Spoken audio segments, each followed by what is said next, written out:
Olá, boa tarde.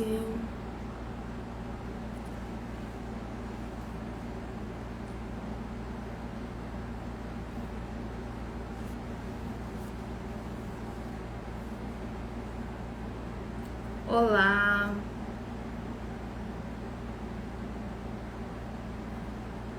Vamos iniciar mais uma live do nosso Papo de Previdenciárias.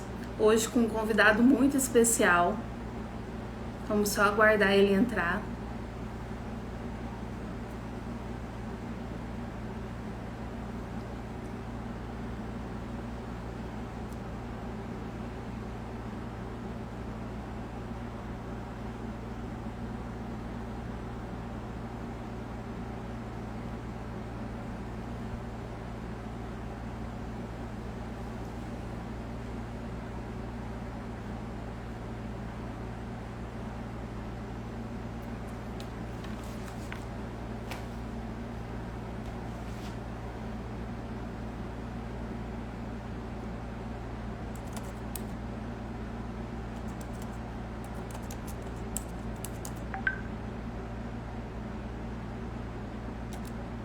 Só mais um minutinho.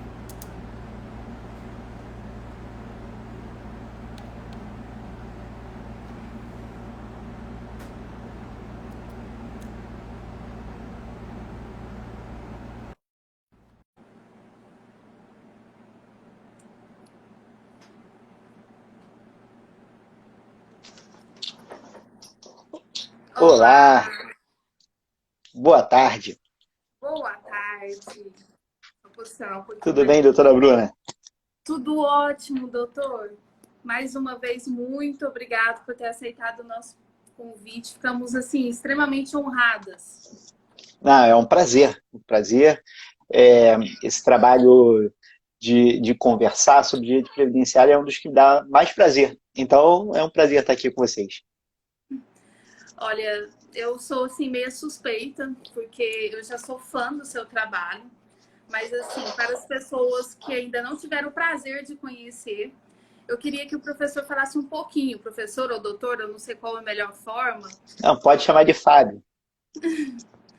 Queria que você falasse um pouquinho do seu currículo, porque é bem interessante, viu? Bom, eu sou juiz federal, né, no Rio de Janeiro e estou compondo a Turma Nacional de Uniformização atualmente. Né? Eu trabalho com desde que eu entrei na justiça, nunca perdi a competência previdenciária.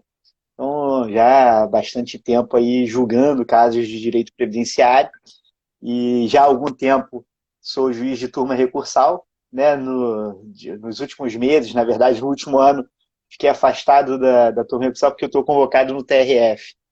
Mas, e estou aí também acumulando o TRF com a Turma Nacional de Uniformização. Perfeito. Só que eu sou apaixonado por previdência. Eu acho que a melhor qualificação é essa, né? Um apaixonado pelo direito previdenciário, que é a disciplina não só do trabalho prático, mas também onde eu desenvolvo os trabalhos acadêmicos, né? Tanto na UFRJ, que eu sou professor da Universidade Federal do Rio de Janeiro de Direito Previdenciário, como também no ICDS, né, o Instituto Isso. Connect de Direito Social, onde a gente tem ali também um amplo debate sobre diversas questões, tanto na pós-graduação quanto em outros cursos que a gente ministra por lá. E aproveitando, eu faço a dica para que os colegas entrem na rede social do professor. E olha, porque tem vários cursos bacanas, principalmente no YouTube, eu estava acompanhando e realmente vale a pena, viu? E a pós-graduação também eu achei um espetáculo. Eu estava verificando lá a questão da aula, a máquina também foi bem bacana. Vale a pena dar uma conferida, viu? Ah, que legal, que bacana. A gente faz sempre tudo com muito carinho, né? Sempre voltado assim, muito voltado para a prática mesmo. A ideia é a Isso. gente ter um trabalho voltado para a prática da advocacia, de quem atua com previdência. É, exatamente. Não, e a gente verificou também que tem várias dicas bacanas. E isso, assim, para o advogado é excelente. Então, para começarmos, assim, como eu já falei, né, já confessei que eu andei assistindo, né, algumas lives do professor e eu achei uma muito bacana. E eu vou aproveitar o gancho dessa live que eu assisti para poder começar a nossa. Nela, Tá bom. o doutor fala sobre a questão: qual a relevância do operador do direito em conhecer a jurisprudência da turma nacional de uniformização? Essa pergunta, para quem está começando, é a principal, na minha opinião, para poder entender como funciona também, né? Bruna, é assim, hoje, quando a gente fala de direito previdenciário, a imensa maioria das causas, ela acaba ficando na competência dos juizados especiais federais. É por conta do valor da causa. Nós temos muitas causas também nas varas previdenciárias, mas a imensa maioria vai para os juizados. É incomparável o número de processos dos juizados com as varas previdenciárias. Então, aquele que lida com direito previdenciário precisa se acostumar com o microsistema dos juizados especiais federais. E aí, dentro da realidade dos juizados especiais federais, nós temos um sistema recursal próprio, né, que tem uma vantagem em relação ao sistema recursal dos juizados estaduais. É que nos juizados federais você tem instâncias uniformizadoras, o que ajuda, é claro que não resolve, né, o problema da divergência jurisprudencial, mas ajuda, contribui para se tentar uniformizar mais os entendimentos nos juizados e nas turmas recursais. E em âmbito nacional, a Turma Nacional de Uniformização, a TNU, ela cumpre esse papel. Então, a TNU ela é integrada por 10 juízes, né, 2 de cada região da Justiça Federal, e ainda é presidida por um ministro do STJ, ou o ministro corregedor da Justiça Federal, ou alguém que, por delegação, assume essa atribuição. Atualmente é o ministro Antônio Carlos, que é o presidente da TNU. Até um ano atrás, mais ou menos, era o presidente Paulo de Tarso Sanseverino. Então, nós trabalhamos com essa configuração. E aí os precedentes da Turma Nacional de Uniformização, eles acabam influenciando fortemente a jurisprudência, especialmente porque a TNU hoje trabalha não apenas com súmulas, mas também com representativos de controvérsia. Então, quando se firma uma tese, um representativo de controvérsia, essa tese ela tende a orientar, né? É uma jurisprudência extremamente persuasiva para orientar os julgamentos nas turmas recursais e nos juizados especiais federais, e eu diria até mesmo nos tribunais regionais federais. Há várias decisões de TRF citando a jurisprudência da TNU. Então, é muito importante conhecer a jurisprudência da Turma Nacional. Não, perfeito, doutor. De certa forma, assim, eu quis fazer digamos que eu fiz um roteiro, mais ou menos, para a gente passar por alguns benefícios. Você manda. Tá bom. Vamos começar que foi até também através da live, eu achei muito interessante, eu acredito que vários colegas ainda não se atentaram a esse detalhe, que é a questão do tema 239, da prorrogação do período de graça, com relação ao contribuinte individual. Eu achei fantástico a explicação de vocês na live que eu estava assistindo com o doutor Daniel, que realmente assim, esclarece. A maioria das vezes a gente não tem essa noção que poderia estar se estendendo para a questão do contribuinte individual. E eu achei bem bacana. O tema 239 da TNU ainda está em julgamento, né? Ainda Sim. Está em julgamento. Mas a pergunta, né, que se responde é saber se a prorrogação da qualidade de segurado por desemprego involuntário se estende ao segurado contribuinte individual. Realmente é um tema importantíssimo. A ideia, a definição do que é essa condição de desempregado, né? Esse é um tema que chama muito a atenção e que a gente precisa realmente se debruçar bastante sobre ele. Porque o que é? E aí eu só explicando a controvérsia, né, e o potencial disso.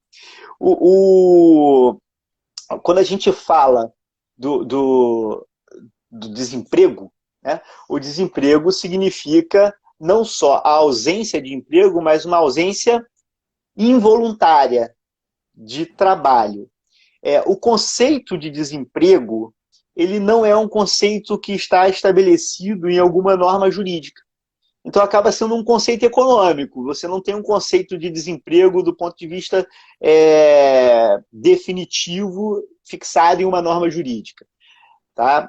Agora, então, a gente tem que buscar aqui um conceito para preencher essa informação da Lei 8.213, que diz que a pessoa que está sem emprego, ou melhor, que a pessoa que está desempregada, considerado desempregado, para fins de prorrogar o período de graça em mais 12 meses, na aplicação do artigo 15, parágrafo 2º da Lei 8.213. E o que acontece é que o entendimento... Então, você tem uma linha de entendimento que diz que desemprego é só para o empregado, né? Então, a pessoa que está sem trabalho, porque está sem emprego, e foi demitido, essa pessoa é o desempregado. E tem uma outra linha de entendimento, até tem precedentes meus na turma recursal aqui do Rio de Janeiro nesse sentido, mas vamos ver como é que eu vou... a questão ainda não foi julgada na TNU, pode ser que a gente altere, né, mude de ideia, mas tem precedentes já relatados por mim aqui da 4ª turma recursal do Rio de Janeiro, previdenciária, em que a gente fala o seguinte, olha, na verdade... o conceito de desemprego é a ausência de trabalho. É quando a pessoa busca um trabalho e não tem. Então, isso poderia ser estendido ao contribuinte individual. Então, um contribuinte individual que está em busca de trabalho e não consegue ter esse trabalho, ele teria ali a condição de aplicar o artigo 15, parágrafo 2º. Já existe precedente da TNU nesse sentido, que foi relatado aí pelo meu querido amigo e parceiro de projetos acadêmicos, o Daniel Machado da Rocha, quando ele era juiz da TNU, e tem precedentes de outras turmas recursais. Vamos ver como a TNU vai decidir o tema 239, que está, então, entre essa discussão. É um conceito estrito ou um conceito amplo de desemprego para fins de aplicação do artigo 15, parágrafo 2º da Lei 8.213. E eu achei interessante também que nesse mesmo sentido, mais ou menos, veio a questão também do tema 255, né? Da questão do direito adquirido para poder fazer também o pedido de prorrogação. Então, assim, é bem bacana mesmo, quando você começa a estudar mais e perceber que tem alguns precedentes ainda que podem ser discutidos, né? E aí tem uma notícia fresquinha, né? Que a gente julgou o tema 255 na sexta-feira, tá? Sim, eu então, notícia em primeira mão para você. O tema 255 foi julgado na sexta-feira. Entrei aqui para pegar, já para passar para você aqui como é que fica essa questão. Deixa eu ver aqui. Na verdade, a gente começou a julgar, ainda não concluiu, vai concluir na próxima sessão. Tá? O que aconteceu? Deixa eu explicar para você o que houve aqui. Tudo que eu estou falando aqui é público, né? Os votos estão no processo já, foram proferidos, então não estou falando nada, só estou falando super atual, mas tudo público, que a pessoa pode ter acesso. Então, teve um voto, o voto da relatora, tá? A doutora Thaís, voto excepcional, a doutora Thaís, que é uma juíza fantástica, e nesse voto, o que ela disse? Ela falou, olha, a prorrogação do período de graça para 24 meses, quando a pessoa tiver mais de 120 contribuições mensais, essa prorrogação do período de graça, ela pode ser aplicada na filiação em que a pessoa completa as 120 contribuições ou depois. Então, aquilo incorpora o patrimônio jurídico. Só que aí ela coloca uma ressalva, porém só pode ser uma vez. Se a pessoa usou a prorrogação uma vez, não pode usar de novo. Foi esse o sentido do voto da relatora. Eu abri a divergência, né? Eu abri a divergência e o meu voto divergente, que já está juntado também aos autos, eu coloco o seguinte no meu voto divergente. Eu digo o seguinte, que pagando mais de 120 contribuições, aquilo se incorpora ao patrimônio jurídico e ele pode usar quantas vezes quiser, aquilo não tem uma limitação de número de vezes. A partir do momento que ele completou as 120 contribuições, ele passa a ter o direito de usar durante o período de graça de 24 meses.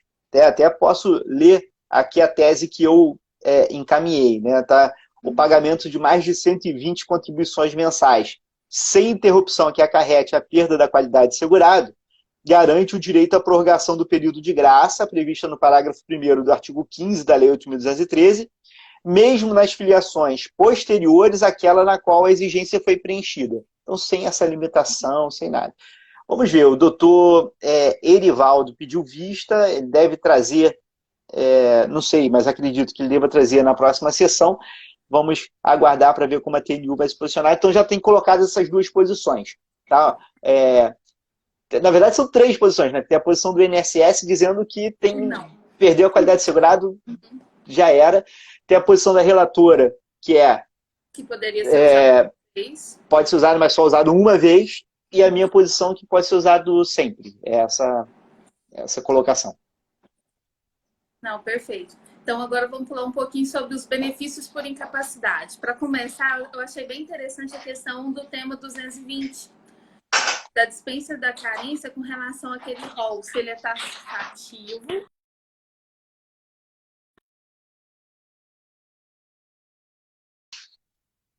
Você, na verdade, deu uma picotada aqui, eu não consegui ouvir a sua pergunta. Você pode repetir? Não, eu falei para a gente começar a falar sobre a questão dos benefícios por incapacidade e para a gente poder explanar um pouco da questão do tema 220, da questão da dispensa da carência, por causa da questão do rol das doenças, né? Se ele é taxativo ou se ele é só exemplificativo. O tema está afetado também e sob a relatoria da doutora Isadora, né? A TNU ainda não decidiu esse caso, né? Vamos decidir se nós vamos aplicar essa dispensa de carência, das doenças que dispensam a carência de modo taxativo ou exemplificativo. São, na verdade, essas duas visões, né? Uma visão que interpreta o rol de uma maneira taxativa, somente naqueles casos, e uma visão que traz ali o argumento de que ele seria meramente exemplificativo. Eu quero só, aqui no tema 220, que está completamente aberto ainda, pode ser que a TNU vá para um lado ou para o outro, né? Mas eu quero só destacar aqui que é um tema um pouco diferente dos casos em que nós temos o servidor público com direito à aposentadoria integral, né? Que tinha uma discussão pré-emenda 103. Porque lá a Constituição dizia o seguinte, olha, para o servidor público ter direito à aposentadoria integral, as hipóteses têm que estar na lei. Aqui, a lei diz que para dispensar a carência tem que ser hipóteses relacionadas pelo decreto. E, assim, até que vem o decreto, aplica o artigo 151. Então, isso é um ponto que a TNU vai ter que compreender essa distinção, porque uma coisa é você ter a Constituição dizendo que apenas um rol legal dá direito a alguma coisa. E aí o STF decidiu que, nesse caso, o rol é taxativo lá dos servidores públicos. Mas aqui a discussão é outra. Aqui a lei delega ao legislador e traz uma relação dizendo até que venha uma relação do Poder Executivo, fica valendo essa aqui. Então, o grau de exigência, o grau de formalidade é outro, completamente diferente. Agora, vamos ver como vai se posicionar a TNU, um grande mistério aí, por enquanto, sobre essa questão, né? Não podemos antecipar aqui o resultado. Outro tema também bastante interessante é a questão do tema 177.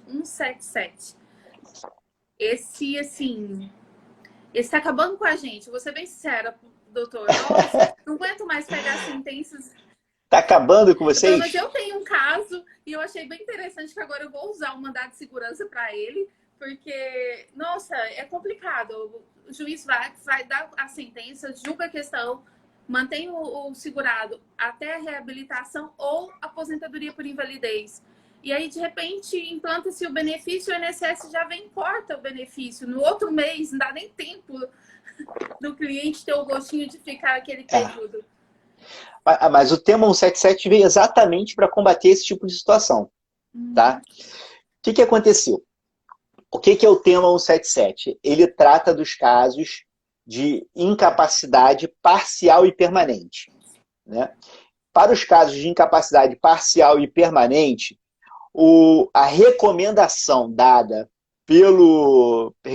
a determinação do legislador, no artigo 102, é que o benefício será pago por prazo indeterminado até a pessoa ou ficar inválida, e aí converter aquilo em aposentadoria por invalidez, né? Aposentadoria por incapacidade permanente, ou o auxílio por incapacidade permanente vai ser mantido até a pessoa ser reabilitada para o exercício de uma nova atividade. Então, a TNU, ela, nesse tema 177, ela tem, a tese firmada tem duas partes. Uma primeira parte é restritiva e a segunda parte é uma parte para resguardar o direito do segurado. A parte restritiva é a seguinte: não é possível ao juiz condenar o INSS antecipadamente a uma aposentadoria por invalidez. Então, ele não pode fazer o seguinte: olha, condeno o INSS a conceder o benefício por incapacidade temporária até ele ser reabilitado, e se não conseguir reabilitar, já converte em aposentadoria. Isso, a TNU, e eu votei nesse sentido também, disse que não pode. Por quê? Porque, na verdade, quando você olha essas situações, se a reabilitação pôde ou não pôde, se ela foi bem realizada ou não foi, isso é uma outra causa de pedir. Tem que ser discutido especificamente, não dá para você prever o que vai acontecer. Né? Você precisa... chegou à conclusão que a incapacidade é parcial e que há chance de reabilitar, tem que tentar reabilitar. Se não conseguir reabilitar por algum motivo, esse motivo tem que ser avaliado. Você não pode já ter uma decisão judicial condicionada, né? Até porque decisão judicial condicionada realmente é inviável. Então, a primeira parte da tese fala: constatar a existência de incapacidade parcial e permanente, e não sendo o caso de aplicação da súmula 47, a decisão judicial poderá determinar o encaminhamento do segurado para análise administrativa de elegibilidade à reabilitação, sendo inviável a condenação prévia à concessão de aposentadoria por invalidez condicionada ao insucesso da reabilitação. Então, caminhou aí. Agora, aí vem a segunda parte. O processo de reabilitação profissional não é um processo simples, é um processo complexo, interdisciplinar.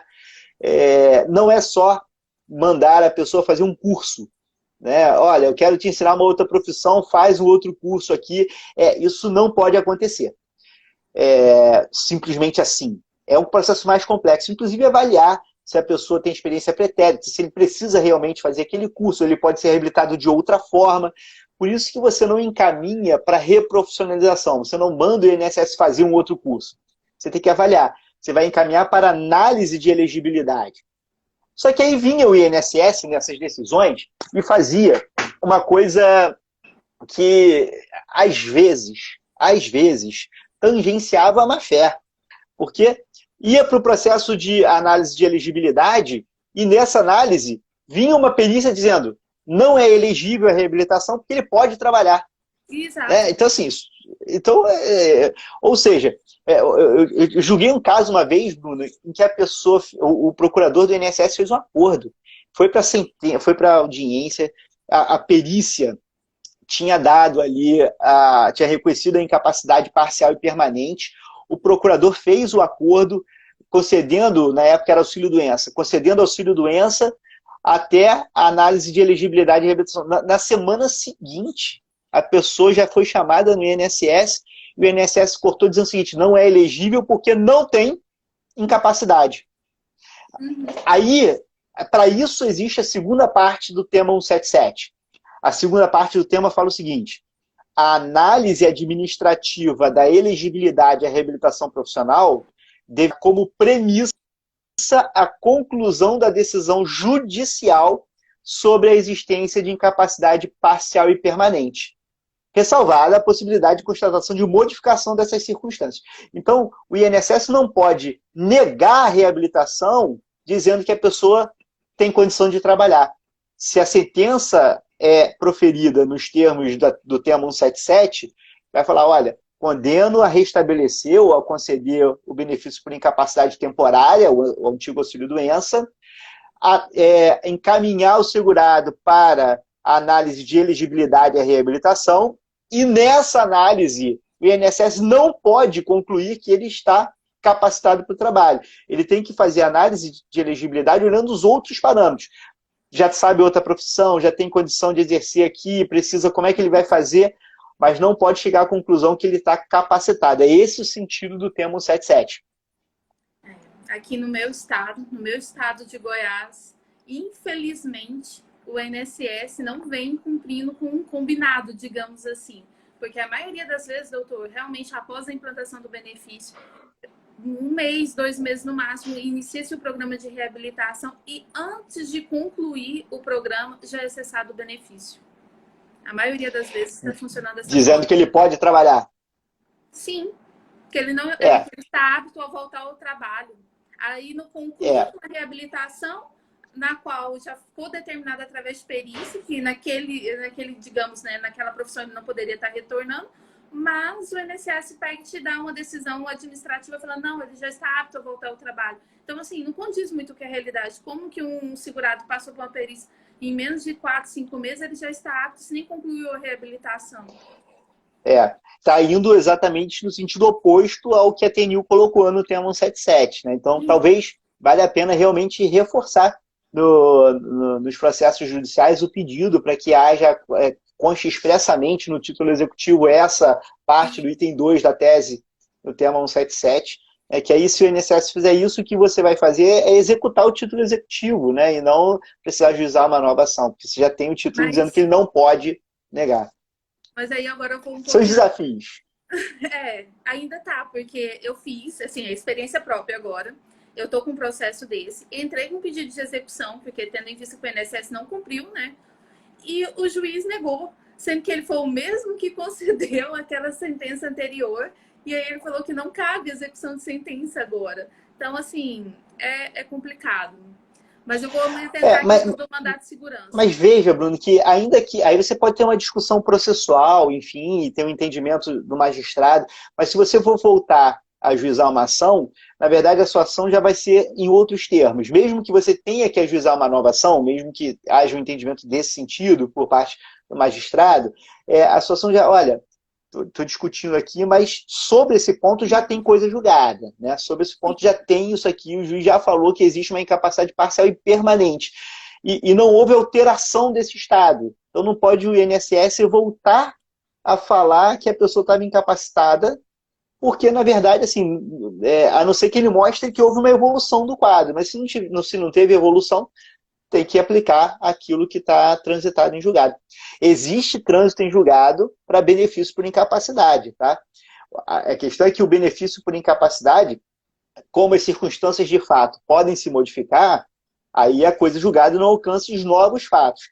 Mas se não houve modificação, você vai estar preso aos fatos da época da decisão anterior. E aí é por coisa julgada mesmo que se trabalha. Perfeito, doutor. Agora, já mudando um pouco, vamos passar para o próximo benefício, digamos assim. Vamos falar um pouquinho sobre o salário maternidade. É um tema que quase ninguém, assim, eu percebo que a maioria dos colegas, eu acho que eles ainda não têm um olhar para esse benefício. E eu achei muito bacana a questão do tema 202.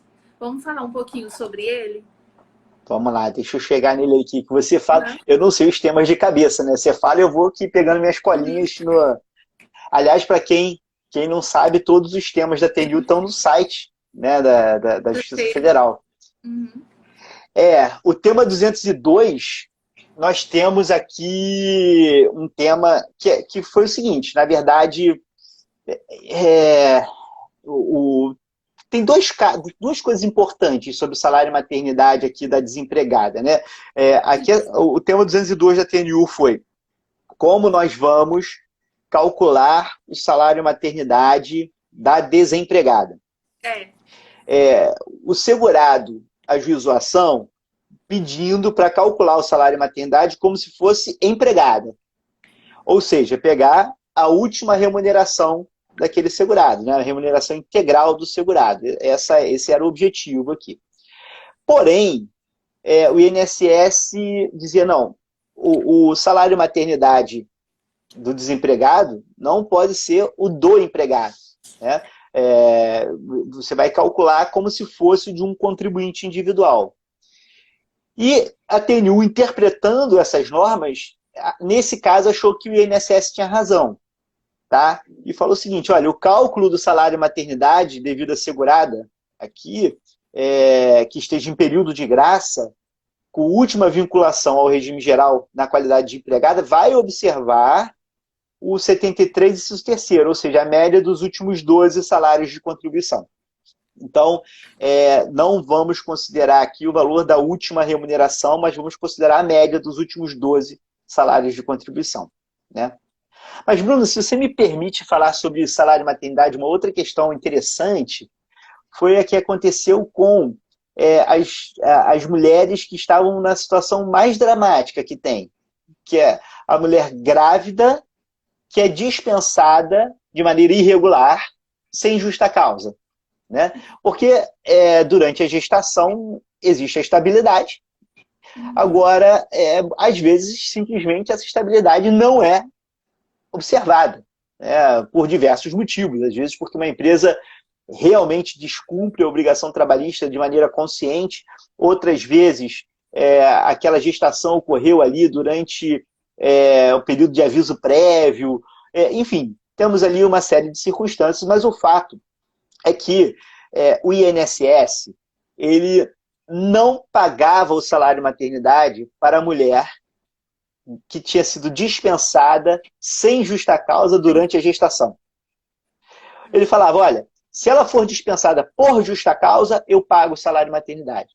Se ela pedir demissão, eu pago o salário maternidade. Mas se ela for dispensada sem justa causa, eu não pago.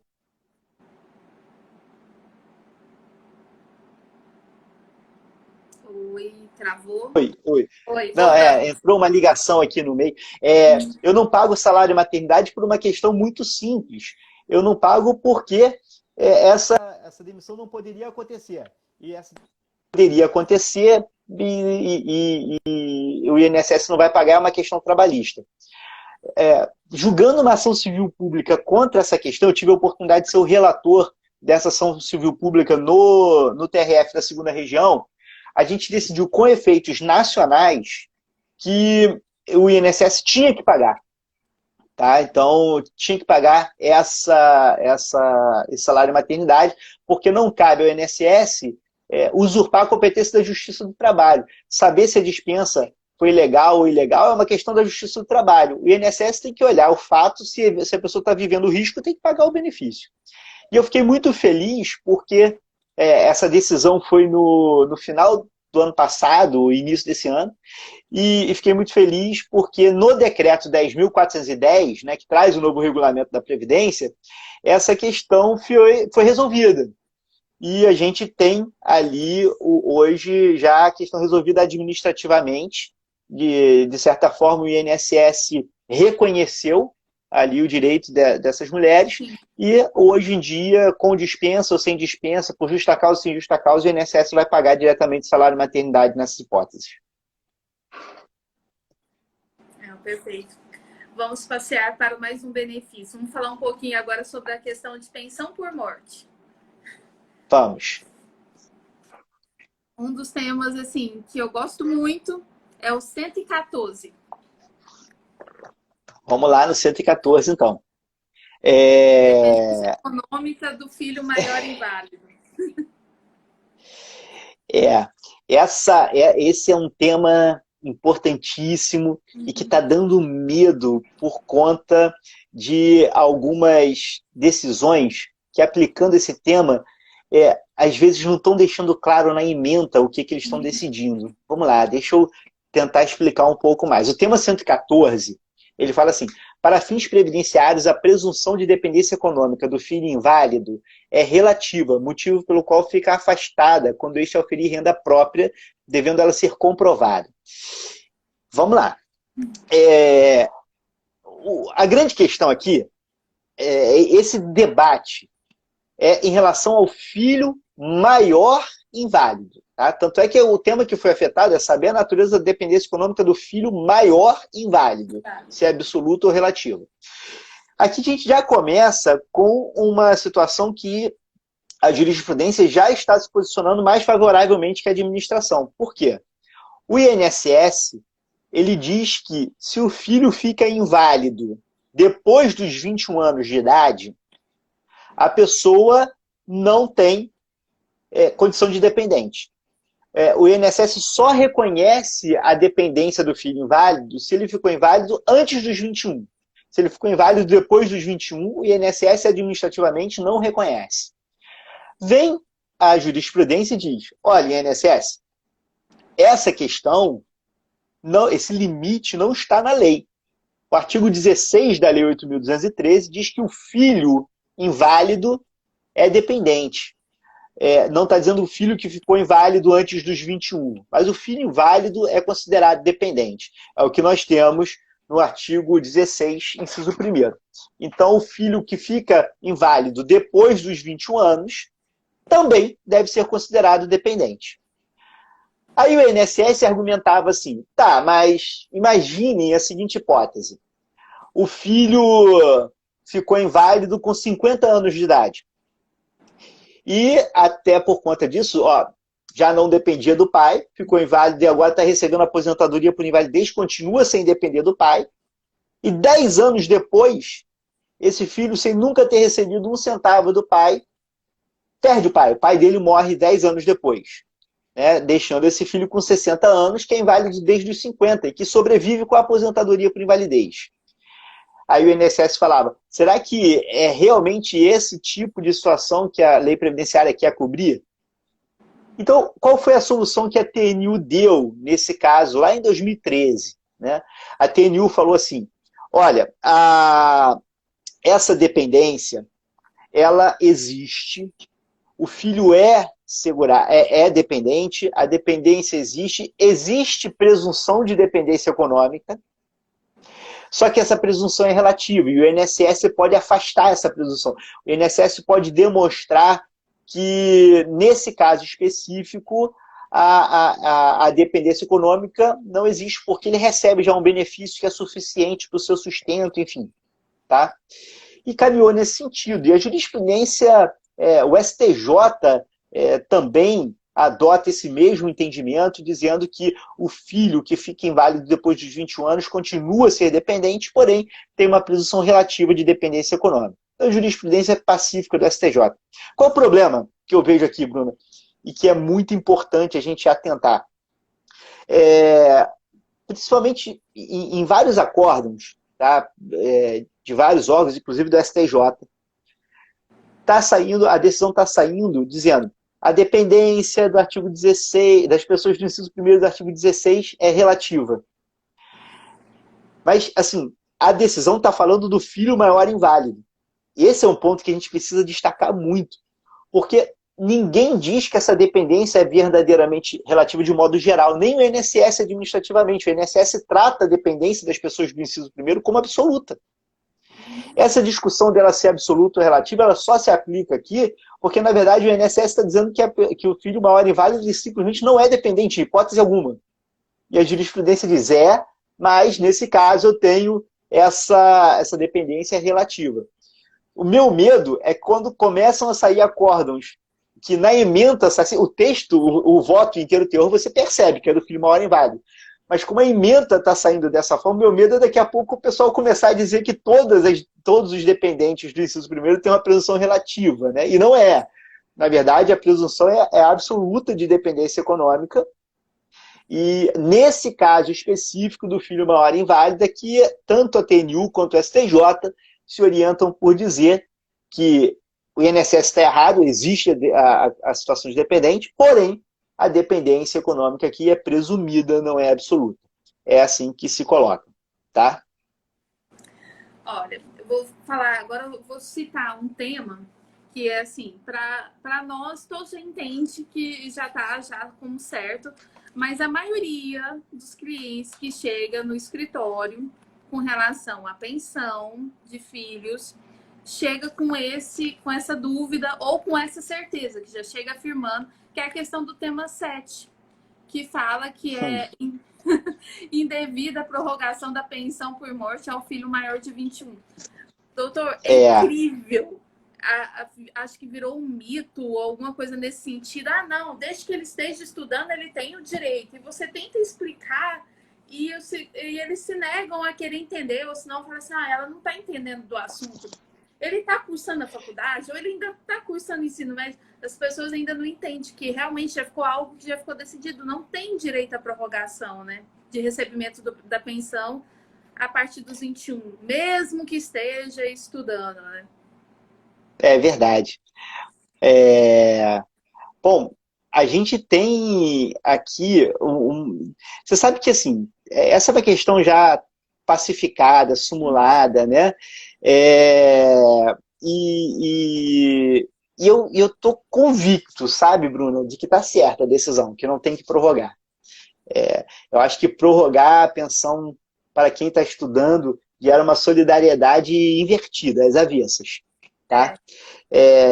Porque, assim, se você olha só para aquela pessoa, mas ela está estudando, vamos dar uma força para ela ali, né, até os 24.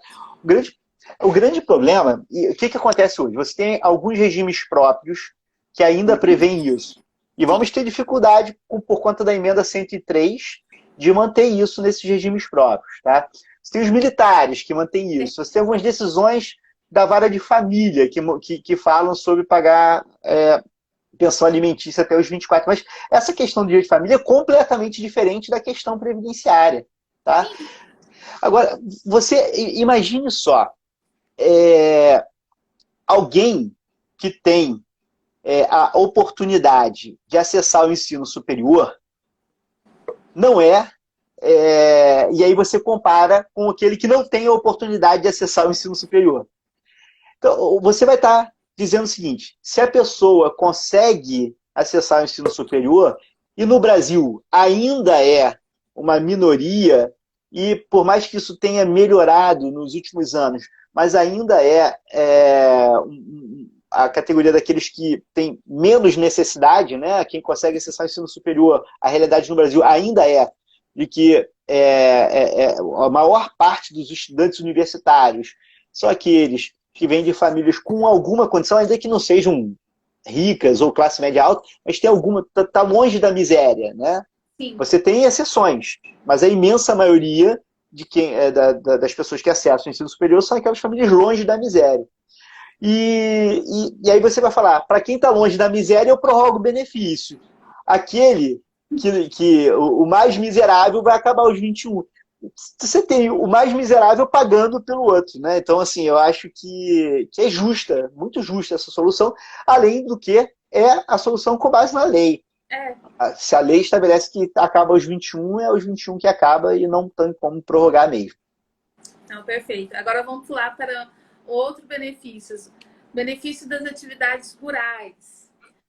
Tem um tema que ainda está ainda em julgamento, que é o 219, da questão do reconhecimento do tempo de serviço rural, aquele com menos de 12 anos de idade. Esse tema... Nossa, primeiro deixa eu dar um abraço aqui para o meu amigo Fagner Sandes, para o meu amigo Rodrigo Langoni, que passaram aqui falando. Vejam, o tema 219, ele já entrou em pauta, já saiu de pauta, já foi...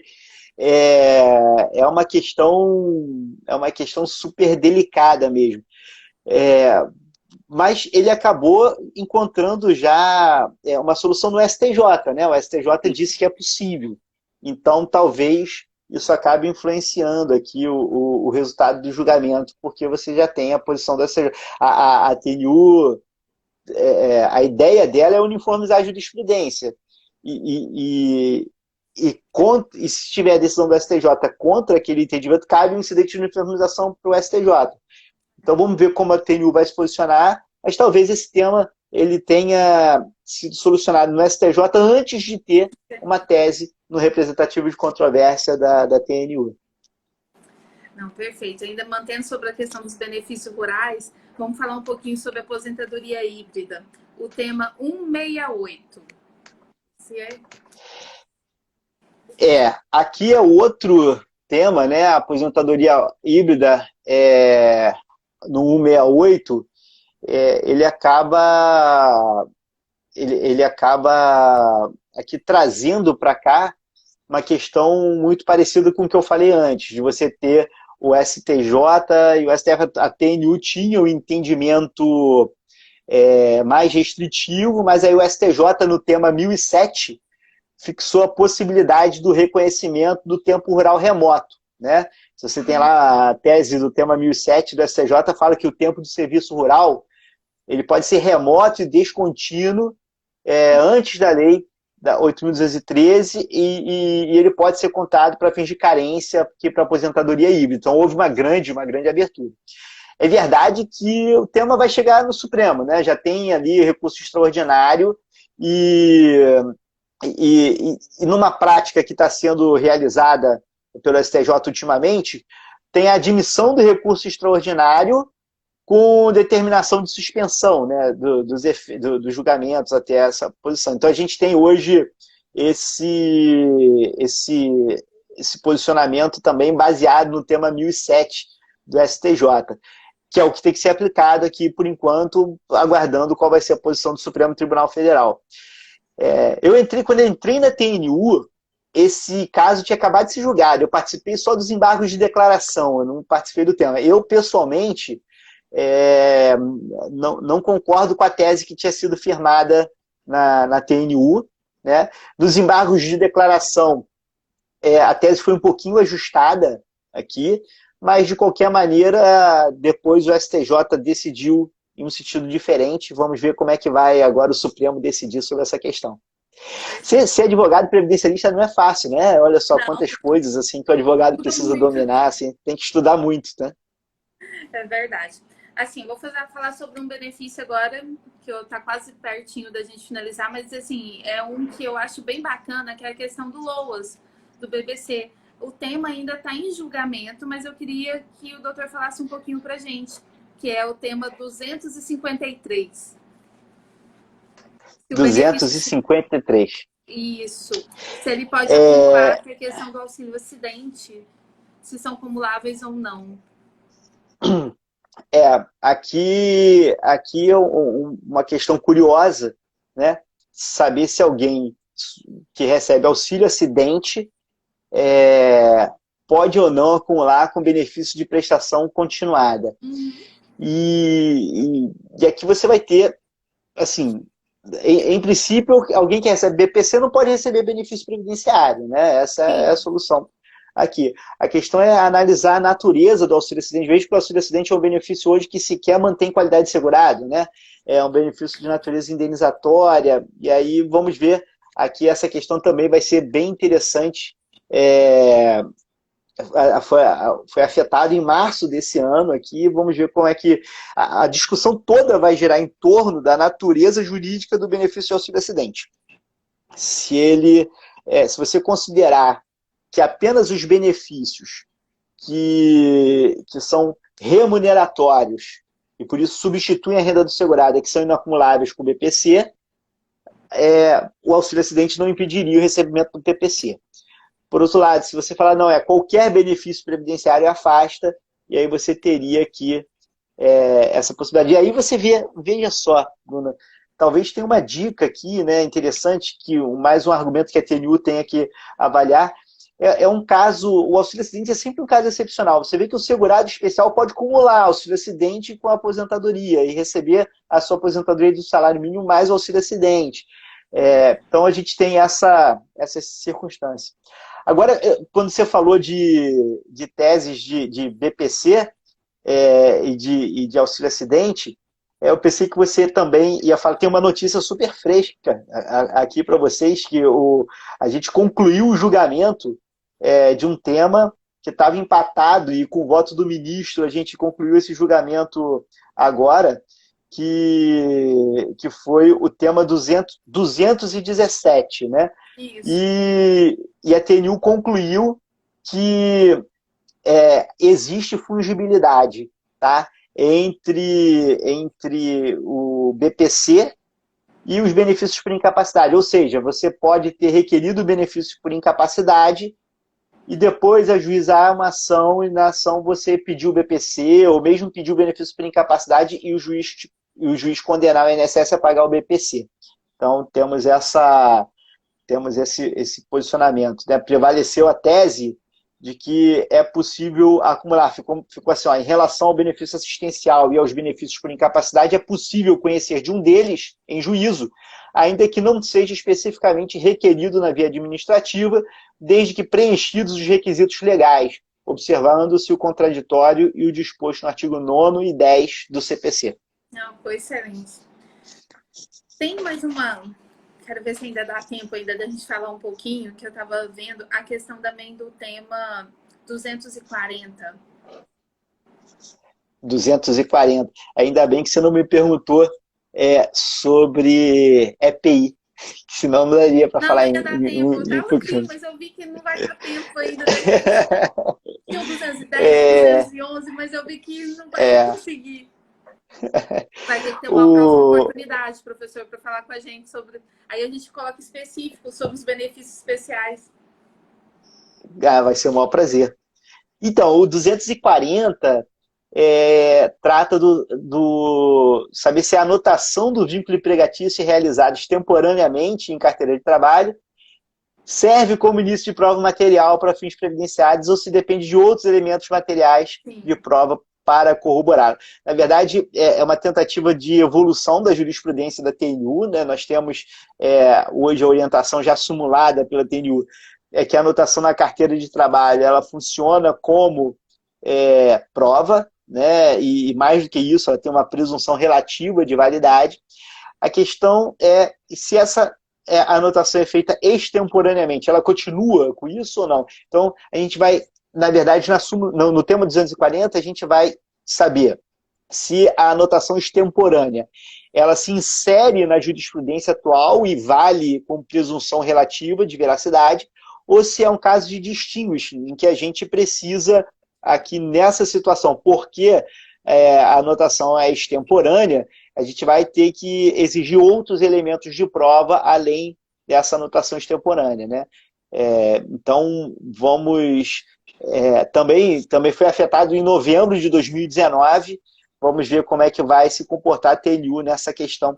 Esses casos, assim, eu não posso me manifestar, né, antecipando o resultado, enfim, ou pelo menos antecipando o meu entendimento, mas são casos bastante sensíveis, que impactam muito aqui toda a advocacia previdenciária, né?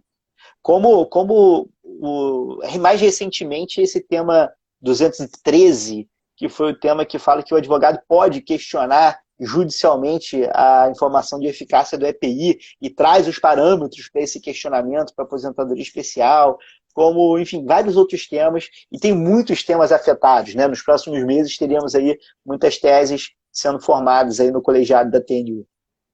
Professor, mais uma vez, muito, muito obrigada por ter aceitado o nosso convite.